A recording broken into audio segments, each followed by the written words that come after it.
Hi, I'm Ian Banyard. I'm the author of the Natural Mindfulness Guidebook, which is a guidebook and journal to help people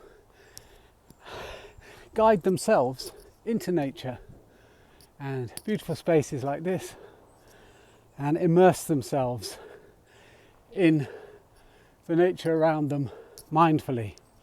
The Japanese call it Shinrin-yoku, forest bathing. I call it natural mindfulness. It's the same thing really. The only difference is forest bathing can happen in a space like this. Natural mindfulness can happen in a beautiful forested space like this. But it's not so easy to do forest bathing on a beach or forest bathing in other natural spaces that don't have these wonderful forests in them. So I call it natural mindfulness. As I say, it's a very similar process. It's bathing in the atmosphere of a forest or the atmosphere of a beach or the atmosphere of any space in nature, any wonderful natural space that's been left alone by man, that's not been too manipulated or manufactured. Natural, one of the reasons I call natural mindfulness is, in terms of natural is the opposite of artificial or superficial. It's natural. We kind of know the difference. I mean, if I had a real tree like this, and I had a Disney tree, a manufactured tree that you probably find in somewhere like Disneyland, just by putting my hand on it, I would instantly know the difference between a natural tree, a tree that has been living here for hundreds of years like this one, that's growing, that has life running through it. I mean, I have seen documentaries with people who can plug into these trees with sound devices, almost like a doctor's stethoscope, and you can pick up and hear the life force going from the roots of this tree all the way up to the branches and leaves up above us, needles in this case, because it's a pine. But yes, so it's, you can tell the difference between a real tree and a manufactured or a man-made tree. Of course, if you were just watching this film and I got super close up, it would be a little bit difficult for you through this screen to know whether this was a real one or a man-made one. And of course, with screens now, we also know that special effects people can use green screen and they can use computer generated images, CGI, to create all sorts of things on screens.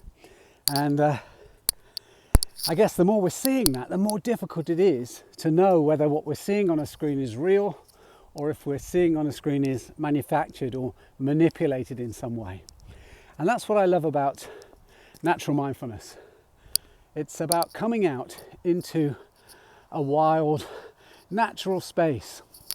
It doesn't have to be a forest like this. It could be a park somewhere. It could be your garden. It could just be sitting with a plant on your desk at work or at home.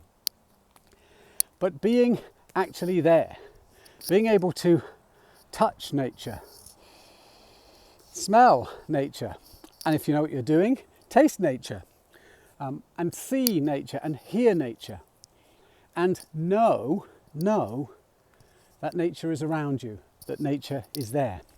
One of the things that I promote and invite people to do is to come out and experience nature. I have a number of practices that are in my book and are on my online courses and that I share in my guided wellbeing walks that I do here in the beautiful Cotswolds in Gloucestershire. I run regular walks here for people to come out and actually experience natural mindfulness, experience connecting with nature. And one of the reasons I do that is so that people can start to experience through their senses, through our breath when we breathe in, we can start to notice and get good at noticing, improve our ability to notice what's real, what's natural, and what's unnatural, artificial, maybe manipulated in some way. I think that's really important, because if we can return to nature, if we can start to connect with nature, maybe we can start to connect to our true nature as well, the nature that's within us, because we are natural beings, but our lives, certainly human lives over the last 100 or so years, have become more and more and more disconnected from the natural world. At the same rate we've become disconnected from the natural world, we seem to have become more disconnected from our true nature as well. And there's a correlation between how disconnected we are from our nature and our level of wellness. And it's interesting that most people I find that feel unwell, when I talk to them and ask questions about this unwellness, this dis-ease that they're feeling in their bodies, their minds, in their spirits, often relate to a sense of being disconnected from their nature, and a disconnection from natural spaces like this. When I come into a space like this, it's almost like I'm plugging myself in. It's almost like when I recharge my phone at the end of the day after it's used up all of its battery power. When I come out into a space like this, I feel like I'm plugging into something, tuning into something through my senses, through my body, through my being. I'm tuning into something, and that something re-energizes me. It creates more energy. Even though I've walked up quite a steep hill here and I've used energy to get up here, rather than feel drained, I actually feel more energetic having got to here now, which, you know, it's quite difficult to explain really. You know, we live in a world of batteries, where batteries run out, where fuel runs out. But there's something about humans, something about animals. I've got my dog Lola with me. She's running around here as well. She's become far more energized since she's come up here, and yet she's using lots of energy.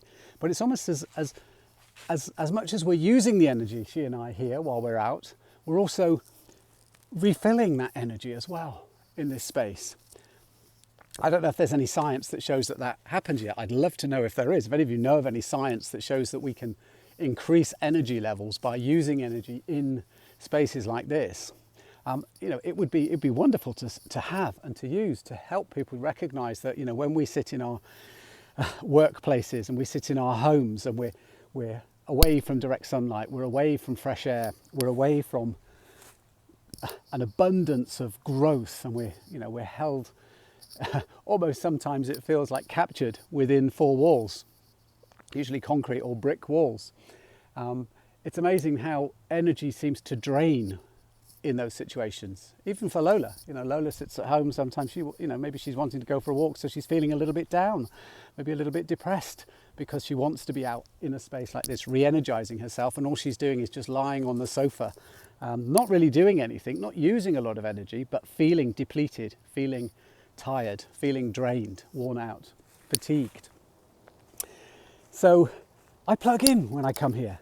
I plug in, but I also tune in as well, because there's a lot of things in my life that I tune out from. I tune out from the news. I tune out from gossip. I tune out from things that don't feel real to me. I tune them out, and when I tune them out, sometimes I can go through life on automatic pilot. I'm a little bit sort of going through automatically without really noticing. So coming out into a space like this gives me the opportunity to tune into a much more 360-degree focus, rather than a fixed focus, and rather than tuning out and just focusing on one thing that I can often do in my day-to-day life. Coming out here, I'm hearing the birdsong, I'm looking around at so many things, I'm smelling different smells, I'm feeling the ground on my feet, I'm feeling the warmth on my face.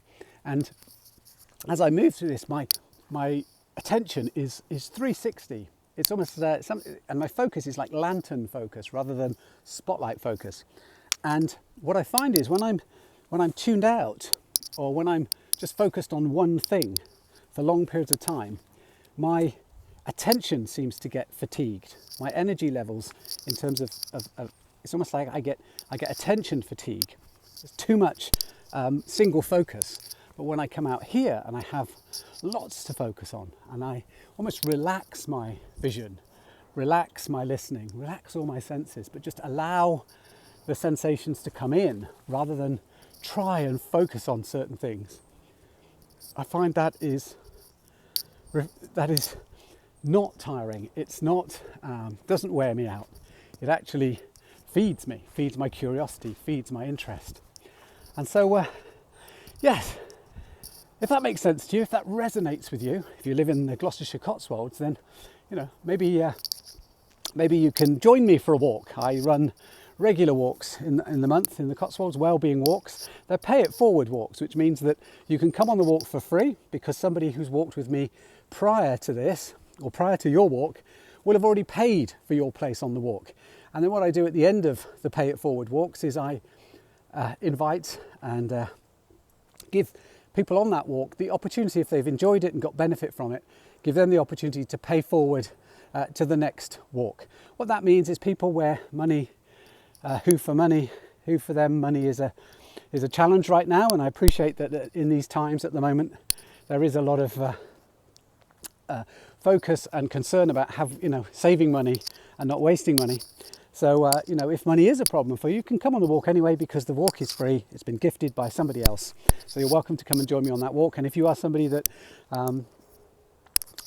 can afford to donate to a walk in the future, then there's an opportunity to do that as well. So those are my walks. I also run courses. I run online guide training courses to train people, to guide people into nature like this. I have some online practice courses, Discover Natural Mindfulness in 7 days, which I'll leave a link to under this video. And I'm going to be running, probably later in the year, some digital detox retreats, some unplugging from the busy world for a period of time. It could be half a day, it could be a couple of days. Here in the beautiful Cotswolds, I've got a space that I can use with glamping pods, safari tents, even modern cottages, Cotswold cottages that you can stay in if you want to, and then cut yourself off from the world of busy, and escape into nature with me for a small period of time, just to recharge, re-energize, reinvigorate, refresh, rest, relax, and repair ourselves. And so if that's something of interest to you, get in touch with me as well. There's the digital detoxes that are starting this year. So lots going on here in Gloucestershire, lots going on online. If you live abroad as well, you can do my online courses from abroad, and you can also join me on Nature Connection World, which is an online platform that I'm encouraging people to come to. Unlike some of the other online platforms, this is just about nature connection. This is just about you connecting with nature and connecting with your own true nature. And so I'll leave a link to that below this video as well, so that you can find the community and maybe join us on Nature Connection World as well.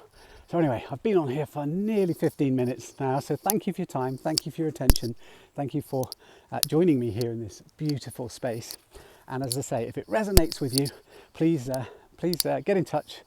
Let me know. You can leave comments below this video. You can subscribe to my YouTube channel. I've got a YouTube channel, Let's Walk About It, that you can subscribe to and get lots of videos a bit like this one.